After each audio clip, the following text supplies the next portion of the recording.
Okay, next up, we've just finished up the Miami Hurricane. I'm sorry, we've just finished up FAU. We are staying close to home in my hometown, Tampa. We are going to hit the South Florida Bulls. Jeff Scott in year 3, coming off a 2-10 struggle last year, 1-7 in the AAC or in the AAC. I don't know why I'm going just completely. You had it. No, it's the AAC. It's still Yes. It's still hard when you're talking Florida State, Miami a lot. It's hard to make that adjustment back. I do it all the time too. My mistake. And the voice you heard is Mr. Collin Sherwin. Collin is the college sports editor for DraftKings Nation. He's going to be joining us here to talk all things South Florida Bulls. So welcome to the Florida Football Insiders, Mr. Sherwin. Thanks, Jason. Great to be here. Yeah, it's 3 more sleeps till college football. Let's go. Let's do this. It's the best time of year. It is here. With games start this weekend.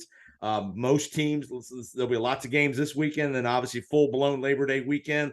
Let's get it right into it. Jeff Scott, year 3, 3-18 overall is his coaching record since coming from Clemson.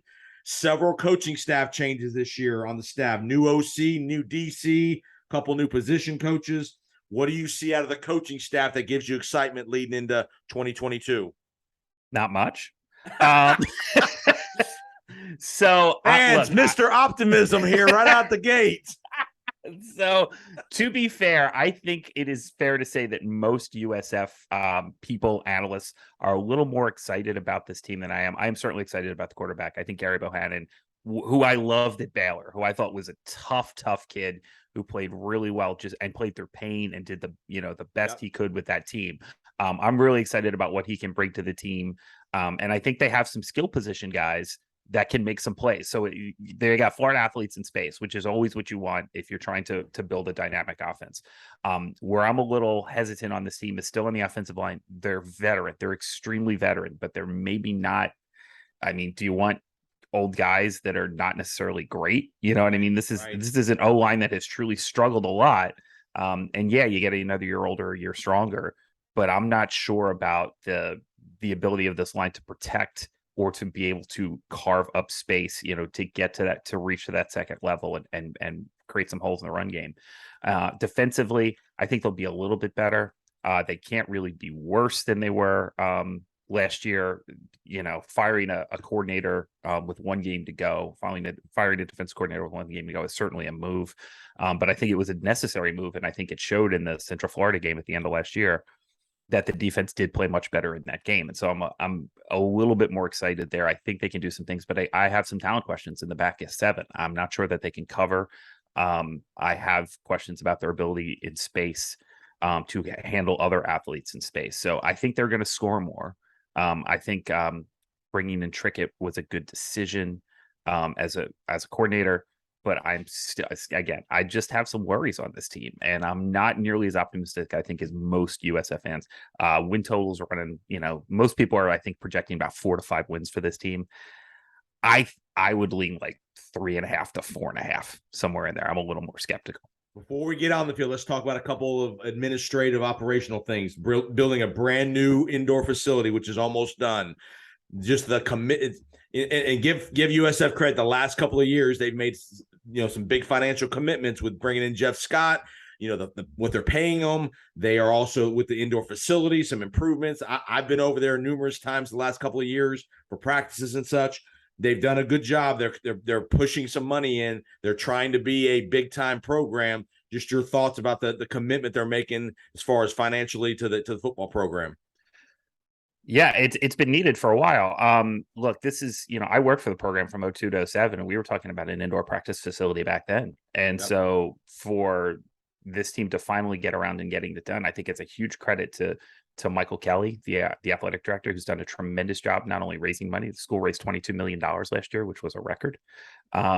But they've also committed at the board level. You're seeing a board of trustees that has invested in athletics in a way that they really have never done so before. When the school reached the Big East in 2005, and I think that announcement was made in 2003, 2004, it was sort of like, okay, we're done. We have reached the pinnacle. This thing will run itself for the rest of its life. We don't have to invest. We don't have to put any time in. We don't have to do anything. We now have everything that you would ever want. We're going to be the next, top 20 program in America. Try and stop us. And where the administration, tragically failed. I mean, this should be one of the best programs. This should be a program that's, that should be deciding between which conference it wants to go to, not which conference will accept it. Right. And that would have been an ACC, SEC type of program if they had continued to invest. They completely, maximally, and unrelentingly failed. They failed the program, they failed the stakeholders, they failed the students, they failed everyone. Well, those people are gone now. And I think USF is going to try and fix those mistakes. However, fixing those mistakes is a lot more expensive than it would have been if you had just not made them in the first place.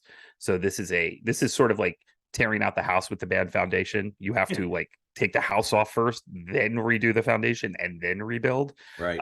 Where if you had just not had a messed up foundation in the first place, you'd have been fine. And I think that's sort of where USF is. I'm excited about the future. I don't know if this team this year is going to be as good as everyone says it is. I have skepticism, but next year's schedule is a lot easier. I got a tough schedule this year. Yeah, they do. Out of conference games. I mean, Florida, Louisville, and BYU, and I've got BYU as somebody who follows college football nationally for my job. I've got BYU as one of the best teams in the country this year. I have BYU as a team that could potentially, if they're playing Utah this year, I would have a bet on BYU to make the college football playoff. They just don't play Utah this year, and I'm not quite. If they beat Baylor, they could possibly get there. But BYU is loaded. They are absolutely loaded this year. It's going to be the best BYU team since Jim McMahon. And so they're really good. Florida, Billy Napier's not going to, I don't think, have that team fall off enough where they're losing to South Florida at home. Right. And Louisville has one of the most dynamic players in the country, Malik Cunningham. Yeah. So, I think that out of conference schedule makes it up. If this team, the 22 team, was playing the 23 schedule, and the 23 team was playing the 22 schedule, I think that would line up a lot better for USF. But it is what it is. All right, let's go to the offense. A couple stats leading into the offense, and we'll go through kind of the position groups a little bit. 26 fumbles in 2021. I know they didn't lose all 26, but when you fumble 26 times, that's either you should lose 13. Yeah, yeah, exactly. I mean, it's either a coaching issue, undisciplined, or a combination of the two. Only 6 passing touchdowns last year. The opponents had 26 touchdowns passing, so huge disparity throwing the ball last year. So again, your comment about Gary Bohanon, he's experienced. We're going to talk about him in just a second, but the disparity there is alarming and is jarring. Hard to win games when you can only throw 6 touchdown passes in a given season in this era of football. All right, so let's get to the quarterback. Gary Bohanon comes in from Baylor. He unseats Timmy McClain, the freshman kind of runner, versatile quarterback. I was at practice the Monday after the Saturday scrimmage where they announced the starter, and my first question, I didn't know this. My question was, "Hey, where's the lefty from last year, Timmy?" And I got about 3 guys who'd answer the question, like some administrative guys, just shook their head. He goes, "He's just not at practice today. You figure it out."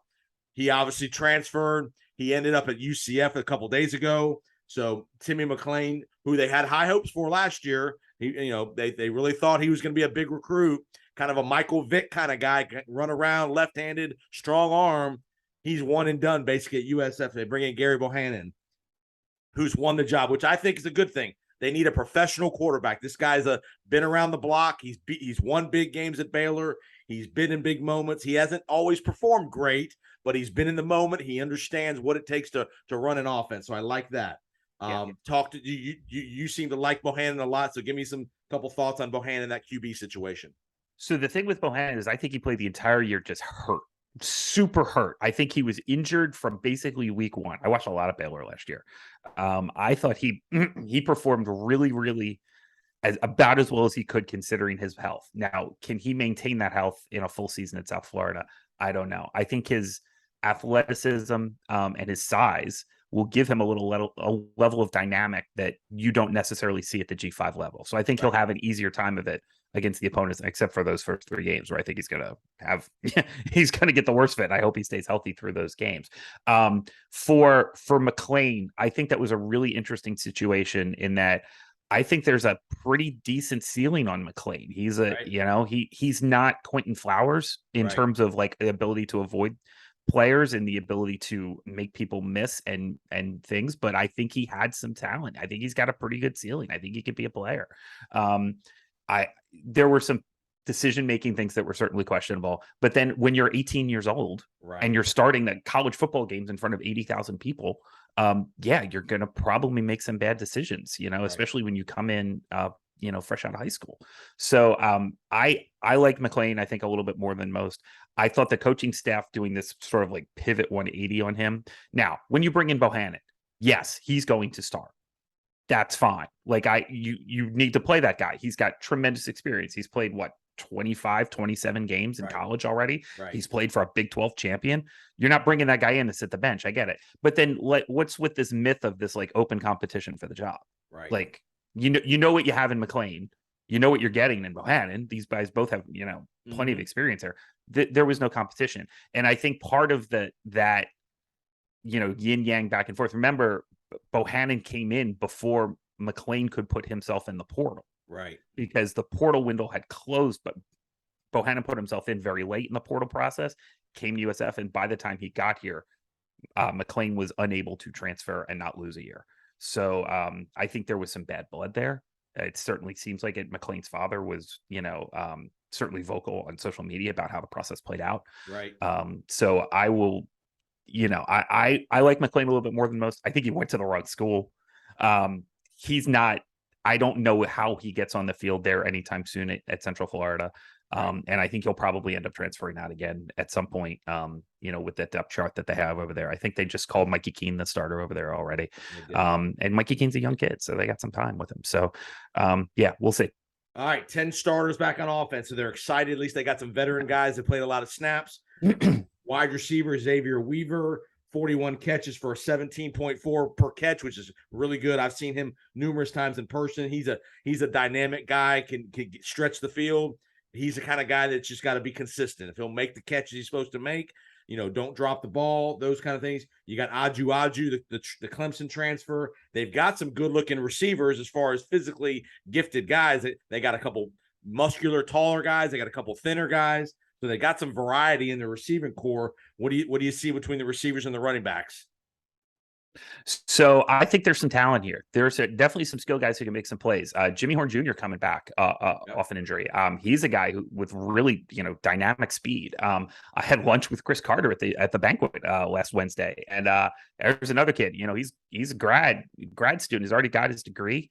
Can focus more on football now because I think in grad school you're only taking 3 credits. You're taking one class a night. You can really lean into your football, and he can also come back next year too. He can be a part of it. So even though he's already graduated, he's got a 5th year and a 6th year thanks to the I think that's how USF is going to have to get better here. Now, this offensive line that we're looking at, there's a lot of kids that are in grad school. This offensive line, has more degrees than a Florida summer.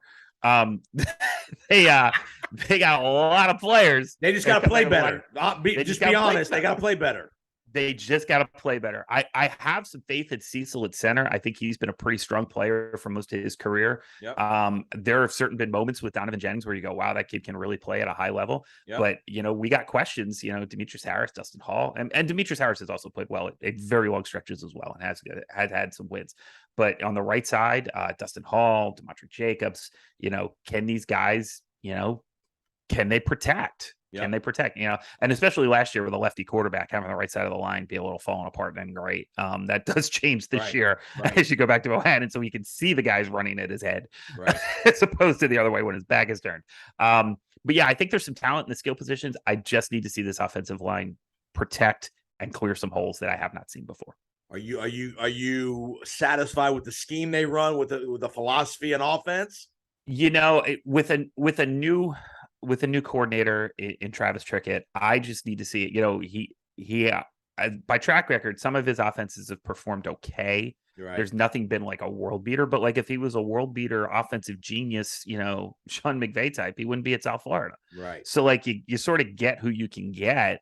I think considering that seems fine. Bob Shupe, I think, is the really, really interesting. Bob was basically erased from a Michigan football team in the middle of a season, which doesn't happen very. It was like week 9. They were just like, yeah, he's not going to be around for a while. And nobody really ever got a reason why. And so, so I have some questions defensively more than anything. But again, the upgrade defensively, I don't like to bash, previous coordinators and people that have come through the program. Oh my God, they were so bad last year. Gee, third and 36, and they would rush 3 and drop 8 every single time. The scheme, you did not need to be a football genius to see what was happening on especially on money downs. And they did not put their players in positions to win. And it was extremely vanilla. I would like to see some more blitzing, more show and go, more different things, more scraping. Like I need to see more of that out of this team. And I hope Shupe is able to bring that. He certainly is a veteran in this industry. But I need to be able to see it. And I want to see a couple of games. And the thing is, practice is mostly closed. Like, we're not seeing anything in practice. So we hear what these players and coaches are telling us, but they told us the same things last year. And they told us how great Timmy McClain was and how they're excited to build around him. So what are you going to trust anything that's coming out of a coach or a player's mouth at this time of year? Come on, get out of here. Right. 9 starters back on defense. I mean, they've got, again, lots of guys that have played a lot of snaps. The question there is, are they good enough? Are the guys that they were playing, are they good enough? Last year, sometimes last year, I know they had to play out of pure necessity. COVID losses, injuries, they were really depleted numbers-wise towards the end of last year. Defending the run was bad. That was the area where they really struggled, was defending the run. They brought in 5 new transfers. They seem to have a good linebacking core with Greer and Boyles. Those two guys seem to be the kind of the cornerstone and the quarterbacks of the defense.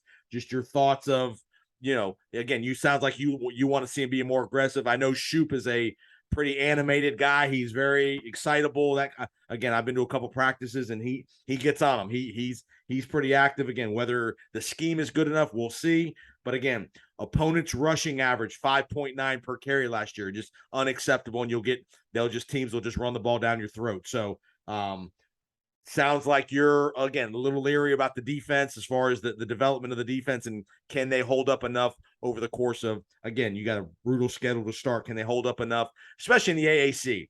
Yeah. You're not expecting them to win these out-of-conference games, but the AAC games are the games you got to be competitive in and be able to compete. Yeah, and it's a tough AAC schedule too. They definitely took the worst of it there as well. There's some teams in the league that they won't play that they would probably like to. So here's the things I'm hearing out of practice. I'm hearing Matt Hill looks really good at the star position, which is sort of like the nickel. And I'm going, okay, but I watched that kid last year, and in all fairness to Matt Hill, he was brought in as a wide receiver, right? And he got flipped to the other side of the ball, and he's learning on the fly. But there were times last year where I'm going, oh my God, where is he? What is he doing? No sense of concept space. You can see some athleticism, but you just not prepared, not prepared. And that's not the kid's fault. I mean, that's, when you're brought in, they flip you and they ask you to do this and you do the best you can. Now I'm hearing he's playing great at the star position. I got to be a little skeptical about that. You know what I mean? Because I haven't seen anything out of this team to say that they're developing. But if I see Matt Hill locking people up in the slot as a nickel, then I'm going to be pretty excited about this team this year. If he has improved his technique and his talent, and they've built a scheme that fits his style better, that's going to be really good. They need to be able to get after the passer as well. And that's, there are times when you see it, you'll see a guy like a Clyde Pinder come in on a long down and be able to get after somebody. But you have to be able to attack the quarterback in this league. Obviously run defense is huge. That was a real weakness for them last year too. But being able to get to the passer to keep people off balance and keep them in long downs. You don't get off the field on 3rd and 3s in this league. You get off the field because on 3rd and 13s, and you have to be able to get people behind the chains. And so I got questions there. I'm not sure. But again, with a whole new scheme, I need to be able to see what they're going to try and do. I truthfully haven't looked at Bob Shupe's defenses. I can just look at the numbers. Sure. And they are somewhat vanilla. They are what they are, but I haven't taken a deep look at his scheme yet. I hope to actually do that next week and sort of dig in on what I should be looking for. But again, they got to get better. They just have to be better. And I'm not sure the talent is there. On the recruiting papers, yes, I see it. I see where they've added on talent. A lot of transfers. I see where on transfers, they crush the portal. Whatever you want to say about this coaching staff, and I think I'm more skeptical than most. They crushed the portal, which was job number one. Absolutely, you have to do this. They brought in you have to upgrade the talent, and you brought in an elite quarterback. And I think you brought in about as good a guy as you're going to see in this league. So yeah, check those boxes. But now I got to see it on the field, and I'm not sure it's all there. Let's go back to the coaching staff and Jeff Scott a little bit. He and the staff have got to perform better in close games, 1-score game type of situations, game management, timeouts, things like that, 2-minute drills, things like that. What do you see out of Jeff Scott coaching wise as a head coach that needs to get better or that he's doing a good job of? So as the leading critic of Jeff Scott's game management on Twitter, look, I've shaken Jeff Scott's hand once, and I've introduced him and said, "Nice to meet you." And I don't know him. People that I know that work with him daily say he's a really nice gentleman and a really good guy. And like he's engaging. He's family man, really does the right thing. And I am 100% rooting for him. Like this is not personal. Right. This is just. But I watch for my job and to make money college football games all the way across the country. Jeff Scott is one of the worst game managers I have seen at the FBS level. Some of the decision making that I saw last year was what in God's name are you doing? And that, the thing I always say about this with game management is coaches ask players, be disciplined, know who you are, know your role, know what you're doing. And then when they get put in that tight situation, like a la Mike Norvell, who is another guy who is just in game management is just a walking crisis. Then they get out of their discipline and they don't stay focused and committed to what needs to be done. And they don't, line up. It trickles down through the whole roster. Trickles down. Absolutely, for sure. There were some 3rd and 4th down decisions last year, some punt decisions that were just inexcusable. Some clock management that was just never acceptable. I think there were 2 games last year. I believe it was Tulane, and let me look. There were 2, and you can also argue the Central Florida game as well, because there was a 4th down decision there at midfield that was just, get out of here with all of it. But there were, the game management 100% improves. The old joke about hire the best Madden player in your city and put them in the press box and have them tell you what to do in clock and score situations. Yeah. I don't know of a team in America that needs that guy more than, there's 2. There's Florida State and there's South Florida, because those are 2 of the worst. Those are 2 of the worst. And I've watched Mike Norvell screw this thing up since he was at Memphis. Like, well, the beauty is on the Florida Football Insiders, we'll be able to talk about it every week about game management, we'll have good plenty. and bad, and you'll be our game management analyst. We will have plenty to discuss with the 2 teams in Florida. And ironically, one of the best is Billy Napier.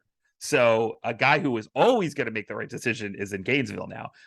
But for me, watching Mike Norvell at Memphis was like, is he shaving? Is he point shaving in a conference championship game? Like, what is he doing?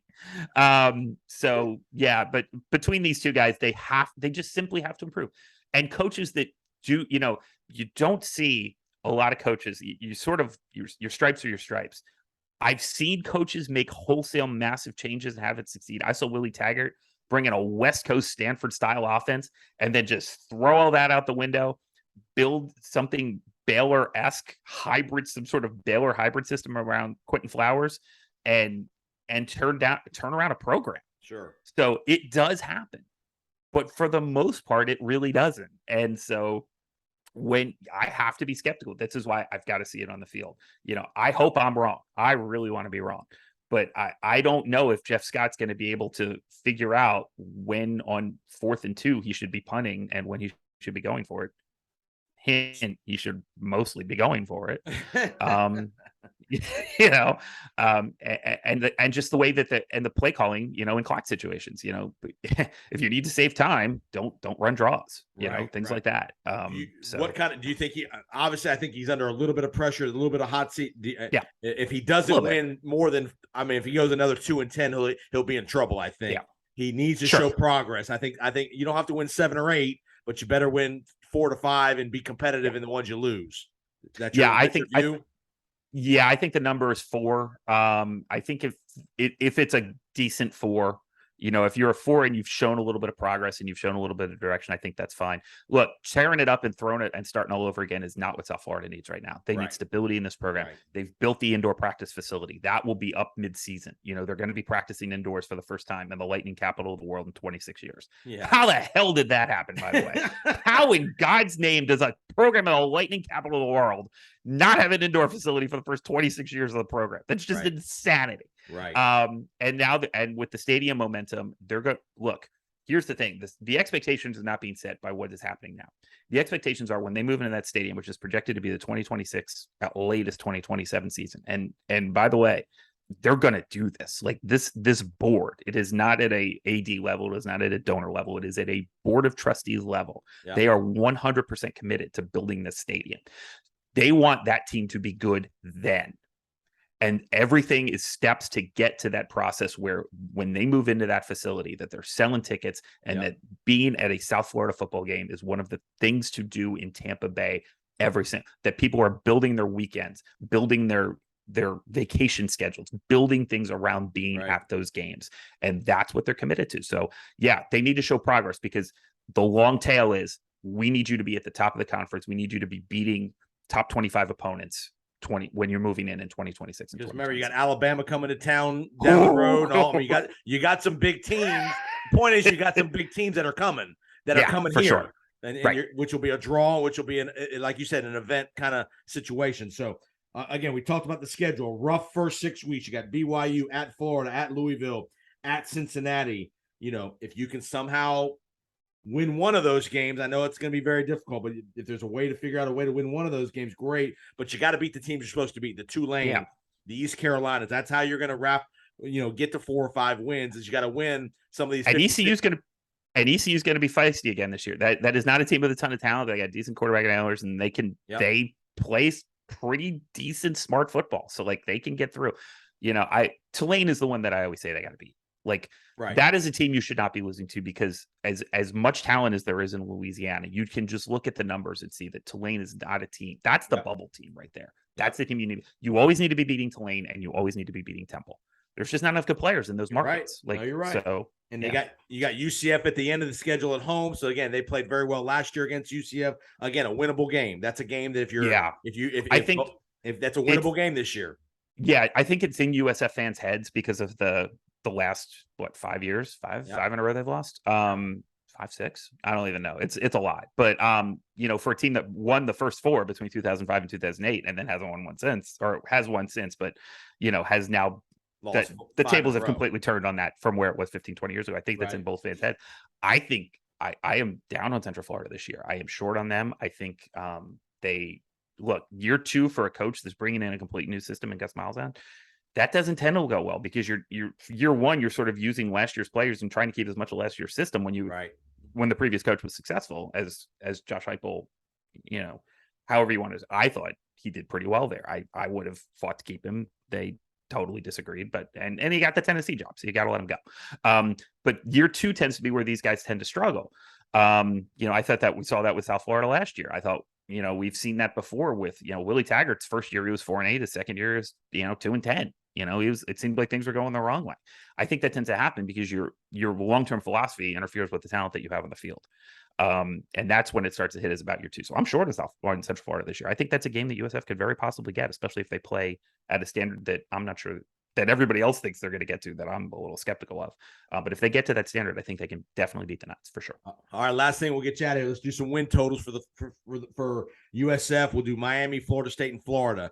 This is what you do for a living. DraftKings Nation. Collin Sherwin, college sports editor. Lots of gambling going on all around the country and all that stuff. So let's hit. You said South Florida was 4.5, or are they 3.5? I'm seeing 4.5. Okay. You think? And I am. Sounds like you like under. Yeah.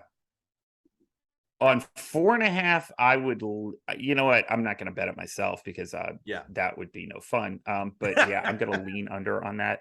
I would. I'm a stay away. 4.5 seems about right. Yeah. So I don't think it's a good bet either way. So I'm going to stay away. I had over last year, and I think Jeff Scott's game management cost me a very large bet on. I think it was. I needed 3. What did I need last year? I needed 3, and I got 2. Yeah, I was. God. Yeah, his game management. Let's talk Miami. What's Miami's over under? So Miami, give me 1 second here. I'm sorry, I'm trying to do this on the fly. A lot of expectation with Mario Cristobal, a lot of hype. They have, a pretty easy schedule. Very easy schedule. So yeah, they're at 8.5. Over is -135 though, so you got to lay some vig if you want the over. I like Tyler Van Dyke a lot. I like this team a lot. There's talent all over the place here. The thing is, speaking of game management, I don't think it's as bad as it is in Tallahassee or Tampa. But there were some Oregon fans that have certainly questioned some of the things that Mario has done in game, and that goes back to his FIU days as well. So I would think that Mario is probably. He's probably worth a half game going the wrong way, but I really like that Miami team a lot. And he's done a fantastic job of getting buy-in from that market, from that state of Miami that Howard Schnellenberger always talked about. This is, that is a program that's moving in the right direction. I think Miami is going to be a national power again sometime in the next 10 years. Yeah. I like Miami over 8.5 because, other than Clemson and A&M, every other game they're going to be favored. For sure. Even if you lose those two, you can still lose one more and still win the bet. So I like over 8.5 Miami. What about I don't hate them against Clemson either. Let me tell you, Clemson. Right. Show me a Clemson defense without Brent Venables, and I'll tell you what that's right. Just saying. That's a good point. Great point. Florida, new coach Billy Napier. What do you see? What's the number there? I have for the Florida Gators. I think it's 6.5. It's 7. It is up to 7. So it is 7, and you got to lay 125 on the over, which means the under is 105. But 7 on the dot. That schedule is tough. That's a rough schedule. Yes. Kentucky's really good this year. Yes. Georgia's going to pants them again. Let's check. You got a chance if you can upset Utah. I know that's a big ask in week 1, but if you can beat Utah, I don't think you're going to beat Utah, but Utah is loaded. They are loaded. Utah is very good, no doubt. I think Utah is the Pac-12 championship game is on October 15th. It's that Utah USC game in Utah. Absolutely. Is going to be the Pac-12 championship game. I can't wait for that game. I am very excited to see Caleb Williams go against Cam Rising and Lincoln Riley. Welcome to the Pac-12. This is where it matters. That's going to be fantastic football. I don't see Florida getting to 8. I could see them being at 6. So if I had to make a play, I would either stay away or play under. I don't think they're getting to 8. They'll get Vandy. They might get Florida State actually, but LSU. That's iffy. That's iffy. That's tough. Very iffy. Eastern Washington, South Florida. But yeah, it's very possible they start 1-3, right? Losing to Kentucky and then Tennessee, and Utah. So yeah, they could very well start 1-3. All right, Florida State. We'll wrap it up with Florida State win total.